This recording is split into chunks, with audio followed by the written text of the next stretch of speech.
Welcome to the 4th devlog of Blobs Dices. In this video, I'll be showing the enemy creation process. It's split up into 6 parts that I'll be covering throughout the video.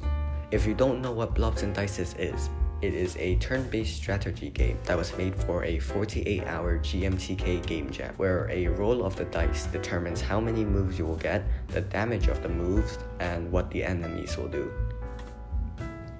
The first step of this process is planning out what the enemy is going to do. Usually, I note down what interesting ability the enemy will have. For example, the ability to become invisible and hide information from the player. Then, I assign the enemy to a role, such as a small but expendable enemy, a tanky enemy, a glass cannon, a supporting enemy, and so on. I would assign this invisible enemy as a mix between a glass cannon and a supporting enemy. After assigning a role, I draft out the moveset for the enemy, where it could have a high damage move and a support move. Next, I would plan out how the ability would be triggered. So for this enemy, I would have the invisibility be triggered every other turn. The drafting process comes after the planning out of what the enemy is going to do. I would start creating a really rough drawing of the enemy, and I would only include parts that are necessary for the enemy and exclude the parts that are not needed. Then, I would start creating some of the visual effects for the enemy by using Unity's particle system.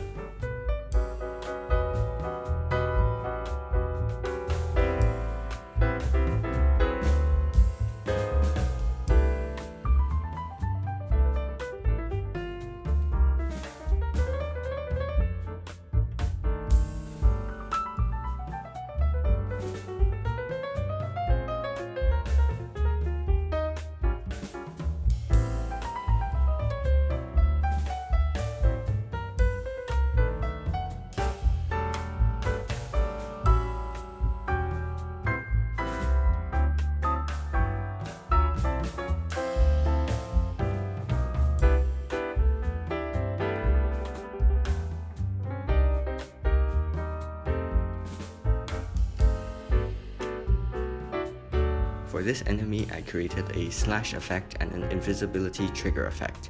Afterwards, I give the rough draft drawing of the blob to my sister, and she improves and polishes the drawing. The process of importing the artwork into Unity is quite straightforward. I download each piece of the enemy and stitch it back together in Unity. I first place the blob template into the sprite renderer, then I place each piece of equipment that the blob has into the equipment object, and then lastly I change the blob template to the default blob in the renderer, though sometimes there are some issues.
Creating the moveset for the blob is the easiest part of the process. I first create a frame for the enemy to use. So this cloaked enemy will use the high damage move when the dice roll is 3 to 6, and will use the support move when the dice roll is 1 to 2.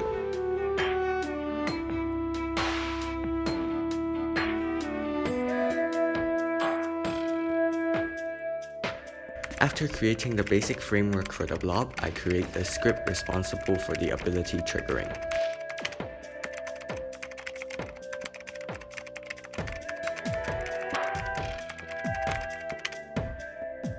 Next, I test out whether or not my new script works perfectly. When the script is polished off and the bugs are gone, I fill in the rest of the moveset for the enemy. For example, putting in the damage values for this cloaked blob.